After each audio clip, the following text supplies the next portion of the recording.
सभी अभिभावक गणों को मेरा प्रणाम और सभी विद्यार्थियों को मेरा आशीर्वाद। आज फिर प्रातःकाल हम आपके साथ में राधा कृष्णन इंस्टीट्यूट चैनल के माध्यम से बने हुए हैं।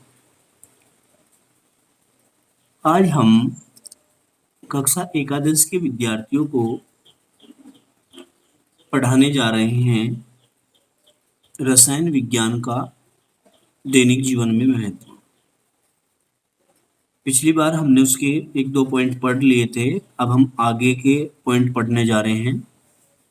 रसायन विज्ञान का किन किन क्षेत्रों में हमारे लिए बहुत ज्यादा योगदान है, महत्व है। देखिए, सबसे पहले आज हम स्टार्टिंग करते हैं कृषि के क्षेत्र में। कृषि के क्षेत्र में क्या होता है, विभिन्न उर्वरकों यानी कि खाद्य पदार्थ, जैसे कि नाम है इनके NPK, एक प्रकार का उर्वरक है जिसको हम नाइट्रोजन, फास्फोरस और पोटेशियम उर्वरक के नाम से जानते हैं। यूरिया NH2CONH2, गमेक्सिन है ना, क्लोरोपायरीफास, पायरीफास से बनाना है पायरीफास, फफूंदी नाशक जैसे कि कार्बन डाइऑक्साइड, कार्बनडाजिन जो कि खरपतवार नाशक होते हैं, जैसे 2,4-D इत्यादि रसायन विज्ञान की ही देन है। ये सब चीजें हमें जो मिले हैं उर्वरक के रूप में, दवाइयों के रूप में, ये सब जो है रसायन विज्ञान की देन है। फिर आता है औषधि के क्षेत्र में। अब औषधि के क्षेत्र में देखिए, इस क्षेत्र में रसायन विज्ञान की उपलब्धियां बड़ी चमत्कारी हैं तथा आज बहुत से असाध्य रोगों का उपचार रसायन विज्ञान के योगदान के कारण ही संभव हो सका है। प्लेग है ना, चेचक, खसरा, इसको प्लेग अधपे बनाना है। प्लेग, चेचक, खसरा जैसी महामारियां तो बिल्कुल पूर्णतया समस्त रूप से समाप्त हो चुकी हैं। प्रति प्लेग, प्रति मलेरिया, प्रति कैंसर आदि औषधियां आज मानव सभ्यता के लिए वरदान सिद्ध हो गई हैं। ठीक है ना। अभी अभी मैं आप लोगों को बता दूं कि अभी हम किस दौर से गुजर रहे हैं, कोरोना दौर से गुजर रहे हैं। कोरोना दौर से आप सभी को पता है ना। जिस प्रकार से आपने यहाँ पढ़ा है, प्लेग, चेचक, खसरा, ये बीमारियां भी ठीक इसी प्रकार आती थी, महामारी का रूप बनकर, जिस प्रकार आज इस वर्तमान समय में कौन आया है, कोरोना, कोविड-19 आया है। ठीक है ना। इसी प्रकार से ये भी अपना तांडव मचाती थी बीमारियां, लेकिन इनकी क्या कर लिया गया, वैज्ञानिकों के द्वारा, डॉक्टर्स के द्वारा, है ना, पैरामेडिकल स्टाफ के द्वारा, है मेडिकल स्टाफ के द्वारा इसकी मेडिसिन तैयार कर ली गई और इन पर रोकथाम लगा दी गई। क्योंकि कोविड-19 के लिए अभी प्रयास बहुत तेज गति से जारी है, लेकिन उसका कोई खास हमें तोड़ अभी प्राप्त नहीं हो पाया है, इसीलिए ये परेशानी हमारे सामने आ रही है ना। लेकिन जल्द ही हम या हमारा देश या कोई भी देश इसमें इसकी उपचार की सामग्री यानी कि औषधि प्राप्त कर लेगा और फिर हम इस महामारी पर विजय हासिल कर लेंगे। ठीक है ना। तो अब जब तक औषधि नहीं है तब तक ये हमारे लिए बहुत खतरनाक है, इसलिए इसे बचने की जरूरत है। तो औषधि के क्षेत्र में बहुत सी बीमारियां ऐसी हैं जिनका उपचार करने के लिए हम सक्षम हैं, तो ये हमारे लिए वरदान सिद्ध हुई हैं। फिर आया चिकित्सा के क्षेत्र में। अब देखिए, चिकित्सा के क्षेत्र में क्या है भाई, आज रोगों के परीक्षण के लिए, अब कोई भी रोग हो जाता है, हम उसके लिए क्या करते हैं, पहले टेस्ट करने के लिए बोलते हैं डॉक्टर्स के, भाई पहले टेस्ट कराओ, है ना। नई नई तकनीकी सामने आ रही हैं। कोई हड्डी टूट जाती है, पहले कहते हैं एक्सरे कराओ। सर में कोई चोट वगैरह आ जाती है, कहते हैं MRI कराओ। ठीक है ना, CT स्कैन कराओ, एंडोस्कोपी कराओ। शरीर के अंदर कोई बीमारी है, अंदरूनी कमी है तो एंडोस्कोपी, और माइंड की अगर कोई बीमारी है तो उसके लिए ब्रैंकोस्कोपी यूज किया जाता है। तो पैथोलॉजी परीक्षण हो अथवा अन्य परीक्षण, पहले टेस्टिंग बहुत जरूरी है चिकित्सा के क्षेत्र में।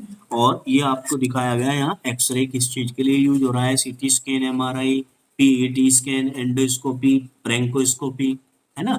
ये सब शरीर के क्या है, रोग संबंधी टेस्ट है जो डॉक्टर्स उपचार से पहले लिखते हैं कि भाई पहले आप इसके बारे में जानकारी हासिल करो कि हाँ शरीर में रोग कौन सा है, जिससे कि हम इसका सही उपचार पकड़कर उसी का ही दवाई चला सकें।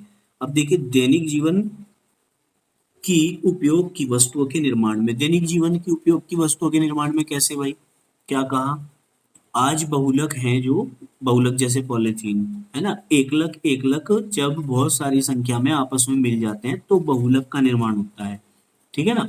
हमारे जीवन को अनेक प्रकार से आगे लेकर चले गए हैं, प्लास्टिक, फाइबर, पॉलिथीन, संश्लेषित कपड़े, है ना, संश्लेषित कपड़े आदि अनगिनत क्षेत्रों में बहुलक प्रयोग हो रहे हैं जो रसायन विज्ञान की ही देन है। ये किसकी देन है, रसायन विज्ञान की देन है, केमिस्ट्री की देन है। अभी आप लोग पढ़ रहे होंगे यहाँ पर कि बहुलक क्या होता है। बहुलक हाई स्कूल के विद्यार्थियों ने पढ़ा होगा पहले भी, आप जरा ध्यान से देख सकते हैं। CH2 डबल बॉन्ड CH2, आपके पास ये इक्वेशन आई थी, एन मोलिक्यूल ले लेते हैं हम इसके, और इजिकल टू ये क्या है, ये है एथिलीन, एथिलीन एकलक है, ये क्या है, ये एकलक है, एकलक। तो क्या होता है जब हम आगे चलते तो बीच का बॉन्ड टूट जाता है, बीच का बॉन्ड टूट जाता है यानी कि CH2 सिंगल बॉन्ड CH2, ठीक है। आप यहाँ पर बॉन्ड दिखा सकते हैं, यहाँ पर बॉन्ड दिखा सकते हैं, और इसका लिख देंगे यहाँ होल N। तो ये क्या बना, ये बन गया पॉलीथीन। तो ये क्या है, एथिलीन से पॉलीथीन बन गया, ये बन गया बहुलक। क्या बन गया, बहुलक। और बहुलक होती है पॉलीथीन, और संश्लेषित रेत से ये सब चीजें क्या है, बहुत सारे क्षेत्रों में हमारे जीवन से जुड़ी हुई चीजें हैं। अब हम आगे चलते हैं, चूंकि वीडियोज का टाइम टेबल होता है, एक सीमा होती है, वो पूरी होने वाली है। अब हम थोड़ा तेजी से चलेंगे, स्टार्टिंग में थोड़ा धीमे चले, अब थोड़ा तेजी से चलेंगे, तो सभी एकादश के विद्यार्थी अपने दिमाग को भी तेज गति से दौड़ाएंगे। ब्रह्मांड का संगठन, ये जो यूनिवर्स है इसका कंपोजिशन क्या है, इसको हम बोलते हैं कंपोजिशन ऑफ यूनिवर्स। भाई हमारे ब्रह्मांड का निर्माण दो कारकों से मिलकर होता है, नंबर 1 द्रव्य, नंबर 2 ऊर्जा। यानी कि द्रव्य मैटर, ऊर्जा एनर्जी, क्या मैटर, दूसरा एनर्जी। तो क्या कहेंगे, ब्रह्मांड के कुल द्रव्य तथा ऊर्जा का योग सदैव स्थिर रहता है।